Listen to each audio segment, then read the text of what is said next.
This is our 3 days and 2 nights Sagada, Buscalan, Baguio adventure. Hi mga ka-PG! Ikukwento namin ang detalye ng aming Sagada package. Karating kami ng Banawe ng 3 AM, still dark and foggy. So we decided to take a photo of Banawe Arc na lang and have some coffee there. After 30 minutes, we travel again going to Kalinga, where we need to start trekking going to Wangod Place, Buscalan. Pero bago yun, dumaan kami sa market para bumili ng mga lulutuin. Trekking time! Finally, nakarating na kami sa Kalinga. Sobrang init at nakakahingal. Sa mga nagbabalak pumunta dito, lalo pag summer, we advise na magsuot kayo ng light clothes. At para sa mga beginners at first time na gagawin to, magpahinga kung kinakailangan. Para hindi kayo magaya sa baby namin. Wawa naman, nahilo at nagsuka tuloy. Yan kanina, wala po siyang kulay. May kulay na po siya ngayon. Pakita mo kung gaano nakalayo yung nalakbay natin. Pakita mo yung van. Yun yung van. Finally, we reached Wangod's place, the Buscalan, Kalinga. This village is famous. Kahit mga artista and other nationalities ay nag-e-effort umakyat dito para lang makita si Wangod. Ito nga pala yung bahay na tinuluyan namin for overnight. Dito na kami nagluto ng lunch, then namasyal habang naghihintay sa turn namin kay Wangod. Sobrang haba kasi talaga ng pila. And yes, finally, after a long wait, I'm glad to see her and got her signature on my wrist. Sa hinaba-haba ng nilakbay namin, it's all worth it. Sobrang happy kong nakita ko siya at siya mismo yung nagtattoo sa akin. Sobrang saya ni Kulot. Sinuportahan ko siya kasi nag-promise siya na last tattoo niya na yan. By the way, she just turned 107 years old. She is often described as the last and older mambabatok. Ang salitang batok ay nagmula sa katumbas ng salitang tattoo sa wikang Kalinga. Ang pambabatok ay isang nirerespetong sining na nakaukit sa kulturang Pilipino. Basta, she's a legendary tattoo artist but in a traditional way. After the tattoo and pictures with Wangod, we had our early dinner cooked by our coordinator. Then nag-bonfire kami at nagpalipas ng gabi. Ready? The following day early in the morning, instead na mag-hike kami pababa, sinubukan namin ang Buwis Buhay tramline.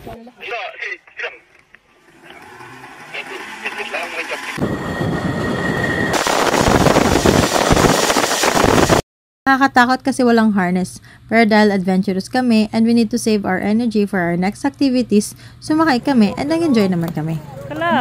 Ulo mo sa kable. Now we're here in Sagada. This is our view. Wait lang. 1, 2. Kaway.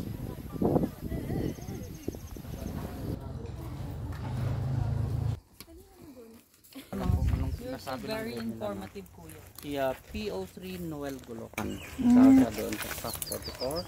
After almost 2 hours, nakarating kami sa 7J Homestay. Relaxing yung place. Ni hindi mo na kailangan ng aircon or electric fan pa. Nakita nyo naman kung gaano ka-local and native yung place na to. By the way, they are selling some items like sleepers, toiletries, and snacks para sa mga ayaw magbaon at magbitbit.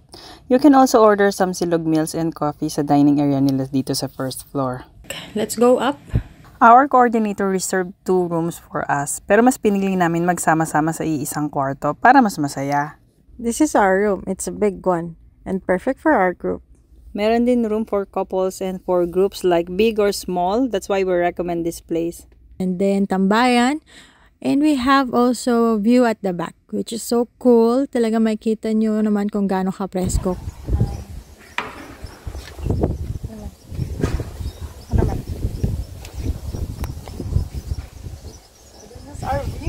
Nagpahinga kami dito, then nag-lunch walking distance from 7J's homestay.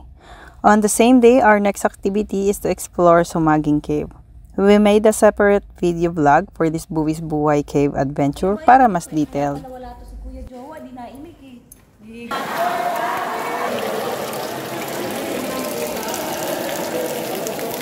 Ay, malakas. Yan eh.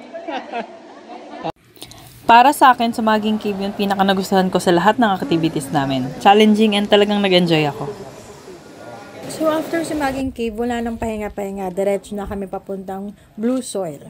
So, another hiking na naman. Again, if you are beginners like us and planning to do this kind of physical activities, prepare yourselves dahil sobrang nakakapagod. Aside from taking videos and photos of the beautiful Blue Soil scenery, there's nothing much to do there. By the way, kung nakapunta na kayo dito, comment your best photo here in Blue Soil. And also, a little knowledge about Kamang Utek or Blue Soil. Ayon sa aming tour guide, kaya ito nagiging bluish color dahil nagmumula ito sa kasaganahan ng tansong sulfate ng lupa or abundance of copper sulfate. Mas nagiging bluish ito lalo na pag umuulan because the copper reacts to the rain and humidity which changes the soil every day. Palubog na ang araw nang matapos kami, so we went back to our accommodation, nag-dinner sa malapit, then natulog to recharge ourselves for another big day. On our last day, we started hiking early 5 a.m. para abutan namin yung sunrise pagdating sa taas. Para dito, flashlight is a must, and it's your choice kung magsusuot ka ng makapal dahil malamig. But, you will take it off later pababa ng bundok dahil iinit din after. I never heard about Sagada until few years ago. There's one movie titled That Cold Thing Tadhana, and it went a box office hit. Lalo na when the ironic scene in the movie was shoot. Sabi nga nila, the Sagada is now known as Land of Hugots. At nakarating na nga kami sa taas bago pa sumikat ng tuluyan si Haring Araw. Wait, hindi pa dyan ang photoshoot. Wait lang. Nahihiya ka, diba?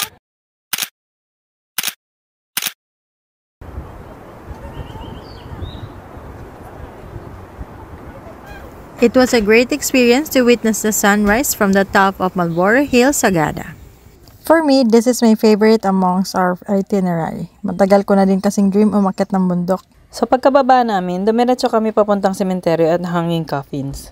This last activity of ours might be sound boring for others, but for me, this was the most interesting. Dito sa Sagada Cemetery, kapansin-pansin na ang dalawang nicho na magkatabi na kung saan yung isa ay bakante. Na ayon sa aming tour guide, ito ay nireserve ng kanilang kabiyak habang buhay pa sila. Na para kapag dumating ang kanyang kamatayan, ay magkatabi at magkasama sila hanggang sa kabilang buhay.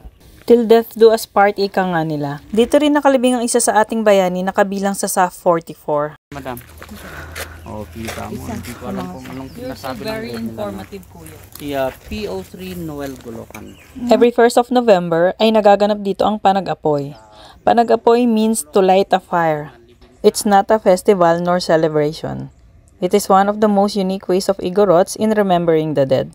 Na instead of lighting a candle, they are using pine woods to make a fire. Moving to hanging coffins, this was our last short trek. Grabing pisikalan for 3 consecutive days, puro akyat baba.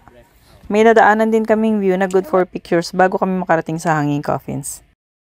The native people of Sagada follows the unique burial ritual.